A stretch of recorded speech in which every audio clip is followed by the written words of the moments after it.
Good afternoon, friends. Let's start part 5 of the respiratory system of humans. So, let's see where were we in the past video lecture in the part 4 of the human respiratory system. We have learned about how the respiration occurs, which gases get exchanged through the respiration process, such as how CO2 is taken inside the alveoli and exhaled out from the body system of tissues. Then how we breathe atmospheric air inside through nostrils, then into the lungs, and how we take oxygen through alveoli and exchange the oxygen with the blood capillary network inside which RBCs are there, where it is taken up by hemoglobin. Okay, so we have learned about this. Let's see transport of gases, our next point. We have completed exchange of gases. Now let's see transport of gases. In this, according to 11th NCERT book, these points are shown. But remember one thing, 11th NCERT book is as good as the Pearson biology book. If you go through different kinds of books, the terminology of definitions are given differently. Okay, NCERT book is the sole source, but try to use the new edition book. Okay, so let's start the transport of gases according to 11th NCERT book. Here the transport of gases is given. Blood is the medium of transport for O2 and CO2. About 97% of O2 is transported by the RBCs in the blood. Definitely 95% of O2 is transported through the blood by using RBCs. What about the remaining? The remaining 3% of O2 is carried in a dissolved state through the plasma. So 97% of O2 is transported through blood, but it is somewhat approximate amount. Sometimes 95 or 97% is transported, or sometimes 3% or 5% is transported through the blood plasma. It is different for each and every individual. So let's see.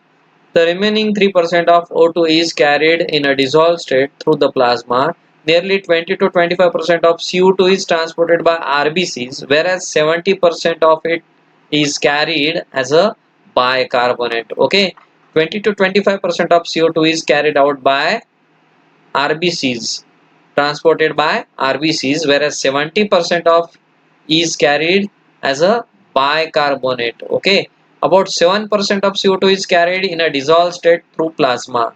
Then how the transport of oxygen occurs? Let's see. Hemoglobin is the red colored iron containing pigment present in the RBCs. O2 can bind with hemoglobin in a reversible manner to form oxyhemoglobin. Yes, but the affinity of CO2 is higher as compared to O2 if we consider the binding with hemoglobin. Each hemoglobin molecule can carry a maximum of 4 molecules of O2. Okay, binding of oxygen with hemoglobin is primarily related to partial pressure of O2, partial pressure of CO2, hydrogen ion concentration and temperature are the other factors which can interfere with this binding. A sigmoid curve is obtained when percentage saturation of hemoglobin with O2 is plotted against the partial pressure of O2. This curve is called the oxygen dissociation curve, which is shown in this figure. Okay, so let's see about this curve. Is highly useful in studying the effect of factors like partial pressure of CO2, H plus ion concentration, etc. on binding of O2 with hemoglobin. In the alveoli, where there is high partial pressure of O2 and low partial pressure of CO2, lesser H plus concentration and lower temperature, the factors are all favorable for the formation of oxyhemoglobin. Whereas in the tissues where low partial pressure of O2 is there and high partial pressure of CO2 is there, high H plus ion concentration and higher temperature exists. Okay, so if low partial pressure of O2 is there, definitely higher partial pressure of CO2 is there, and if this happens, high concentration of H plus is there. So concentration of H plus in tissues is proportional to the partial pressure of CO2 in tissues. Okay, if high pCO2 is there, then high H plus ion concentration. If low PCO2 is there, then there is low H plus ion concentration. So let's see. The conditions are favorable for dissociation of oxygen from the oxyhemoglobin if low PO2 is there and high PCO2 is there along with high concentration of H plus ions. This clearly indicates that O2 gets bound to the hemoglobin in the lung surface and gets dissociated at the tissues.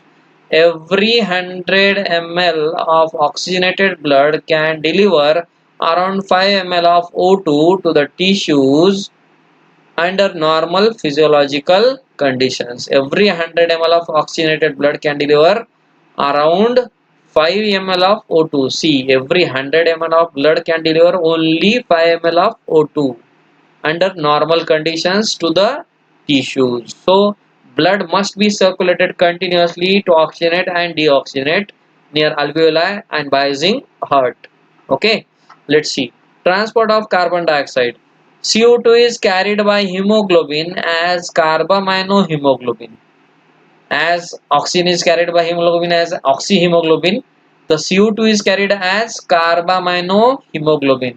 About 20 to 25% of carbon dioxide carries by RBCs by using hemoglobin red pigment. This binding is related to the partial pressure of CO2. PO2 is a major factor which could affect this binding when PCO2 is high and PO2 is low. As in the tissues, more binding of carbon dioxide occurs, whereas when PCO2 is low and PO2 is high, in the alveoli, dissociation of CO2 from carbaminohemoglobin takes place. That is, CO2 which is bound to hemoglobin from the tissues is delivered at the alveoli. You have to read this repeatedly, then only you can understand. Okay. RBCs contain a very high concentration of enzyme carbonic anhydrase and minute quantities of the same is present in the plasma too. This enzyme facilitates the following reaction in both directions. See, when CO2 combined with water, carbonic anhydrase enzyme works and converts into H2CO3. Okay, and this H2CO3 carbonic anhydrase again work to convert this into HCO3H. At the tissue site where partial pressure of CO2 is high due to catabolism, CO2 diffuses into blood. Okay.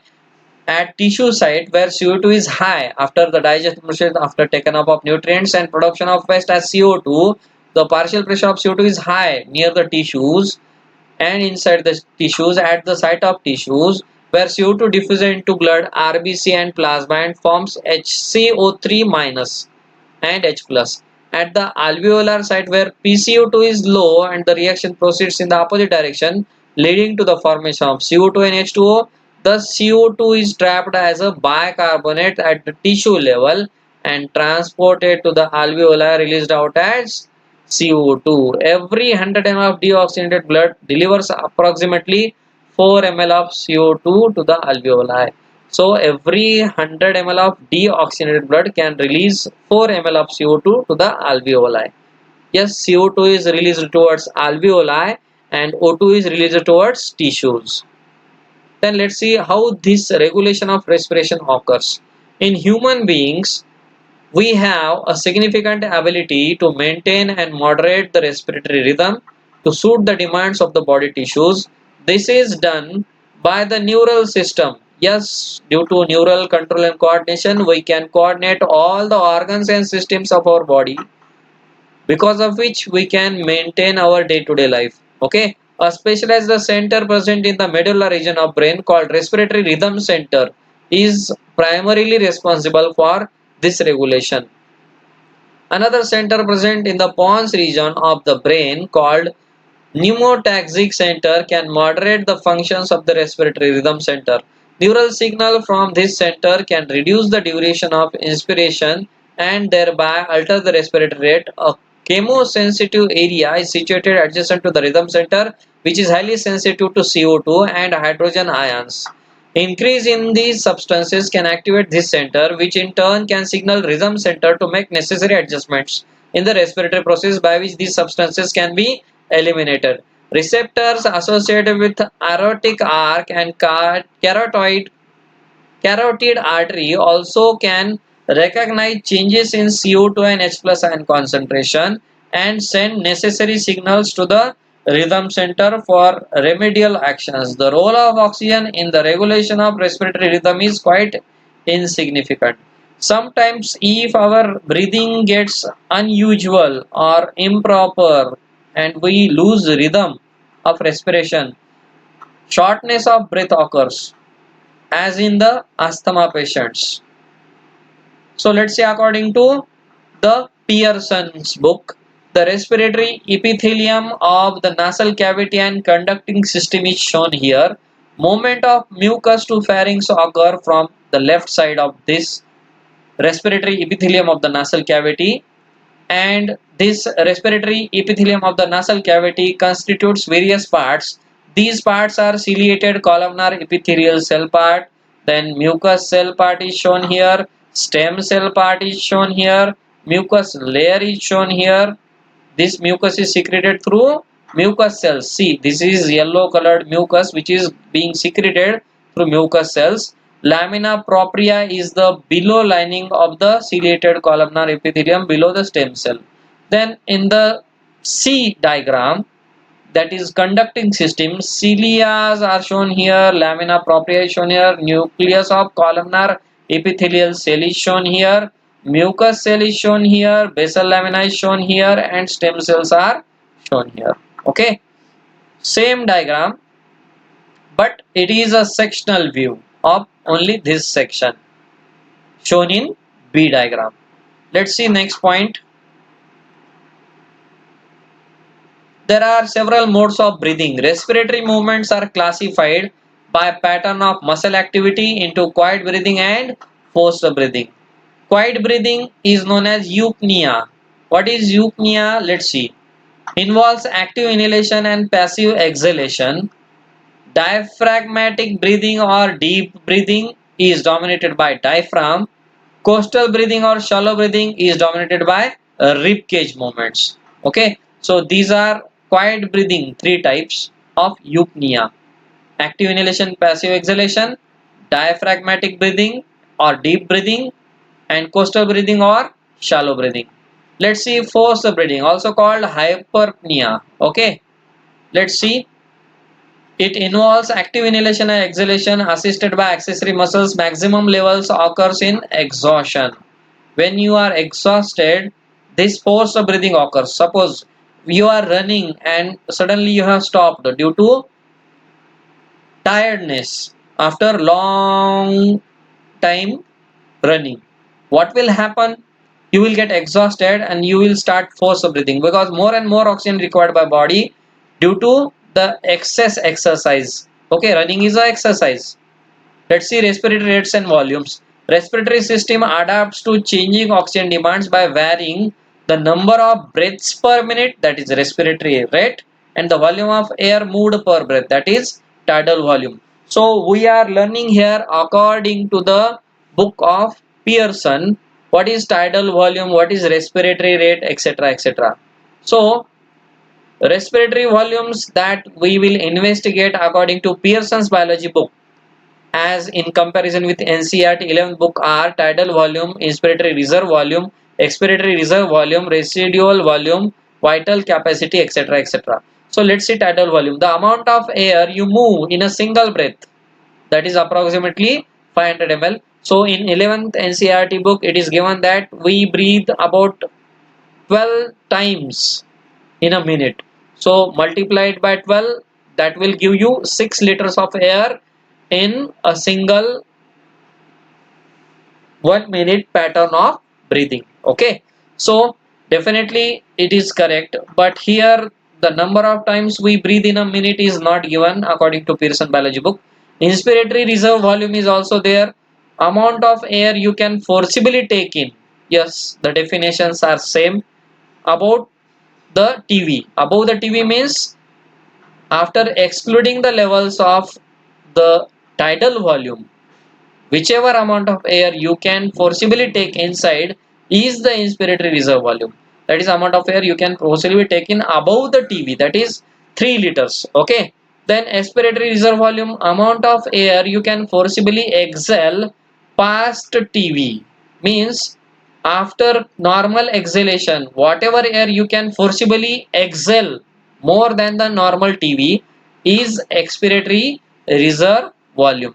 What is residual volume according to Pearson's book? Air that remains in lungs, that is approximately 500 ml. Vital capacity is maximum amount of air moved through lungs. TV plus IRV plus ERV is vital capacity of lungs, that is approximately 4.5 liters. 4500 ml means 4.5 liters.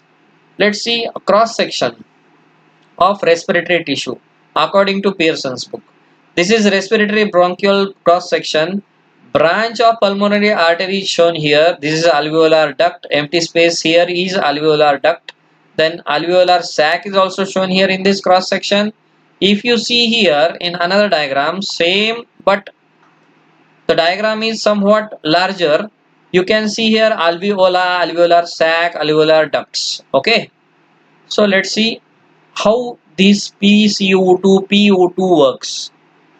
So when external respirations occur, PO2 is 40 mmHg, PCO2 is 45 mmHg.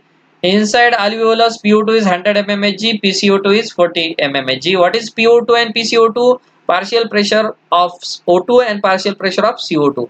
So inside alveolus, partial pressure of O2 is higher, that is 100 mmHg, and partial pressure of CO2 is lower, that is 40 mmHg.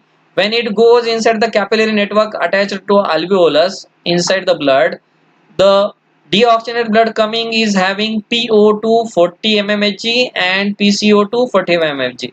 The blue colored part shown here is deoxygenated blood. Okay, so let's see, when it gets oxygenated and gives out CO2 to the alveolus and takes O2 inside, the partial pressure for O2 becomes 100 mmHg and partial pressure for CO2 becomes 40 mmHg, which was previously PCO2 is 45 and PO2 was 40. In the next diagram, when tissues exchange O2 and CO2, here when the oxygenated blood comes, the PO2 is becoming 95 and PCO2 remains 40. When O2 is taken inside the cells, the PO2 gets 40 mmHg level and PCO2 gets at 45 mmHg level. When CO2 is released outside, the PO2 remains 40 mmHg as it was inside the tissues, and PCO2 gets higher, that is 45 mmHg. Here, oxygen transport is blood is given according to the Pearson's biology book.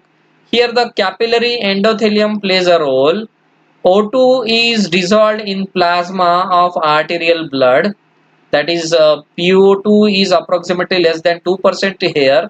O2 combines with Hb and becomes HbO2. See, greater than 98% of oxygen is transported through oxyhemoglobin. This HbO2 means oxyhemoglobin.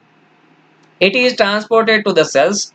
HbO2 get inside the cells and releases O2 and remains as Hb, which later combines with CO2 and becomes carbaminohemoglobin. The CO2 in the bloodstream according to Pearson's book. CO2 in the bloodstream, 70% is transported as carbonic acid H2CO3, which is dissociated into H plus and bicarbonate HCO3 minus. Chloride ion shift occurs. Then 23% of CO2 is bound to amino groups of globular proteins in Hb molecule forming carbaminohemoglobin. 7% of CO2 is transported in the dissolved plasma.